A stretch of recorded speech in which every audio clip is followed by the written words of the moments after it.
The Huntingtonian, the campus newspaper. We see it laying around, but how does it get there? Who's behind it? The person in charge of putting it together is the editor-in-chief, Mandy Kent. As editor, first of all, I'm in charge of managing a staff. I have 6 other section editors, and I have to make sure that they know what to do, sort of give them to-do list weekly, things to keep up on. And then also I'm in charge of organizing story planning meetings where we send out campus-wide emails to invite anyone who wants to get involved.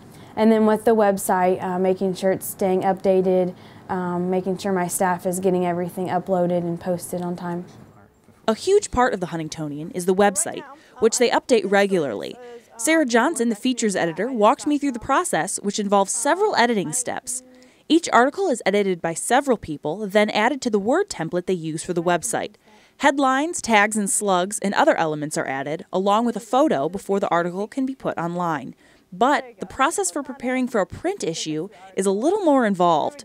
The first thing we do when we are getting ready for an issue is we'll have a story planning meeting where we send out campus-wide emails, invite anyone to come. We have a dry erase board down here in the office, and we list out every story idea that's presented. Once the stories are assigned, deadlines are given for when they need to be turned in. Everyone sends their stories to me, then I send it to a section editor. Each page has a section editor. Brandon Borders is the editor for the Arts and Entertainment page, which includes several different elements. You'll always see the movie reviews, and then it kind of rotates between a restaurant review or perhaps a preview for an upcoming show. Jan Boroff, the sports editor, is constantly working at keeping her page up to date with changing scores, records, and games for the sports teams. Most of the time I still have to rewrite the beginnings to add in games or add in scores of matches and things like that so that they're up to date and current. The on-campus page contains the Overheard on Campus section as well as the comics. Editor Lucy Lutke explains how the comics were picked.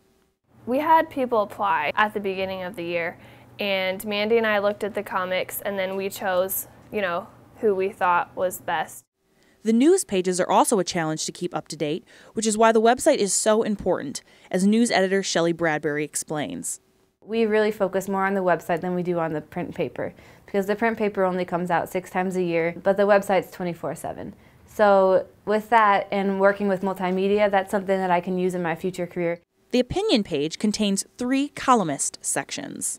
Before the year starts, we hire columnists. So there's 3 columnists, Joel Bain, Rachel Bingham, and Andrew Martin. Once all the articles are compiled and placed on a page of the paper, each page is printed out and is edited and revised by 3 separate editors. Once that is done, the editor-in-chief receives the articles.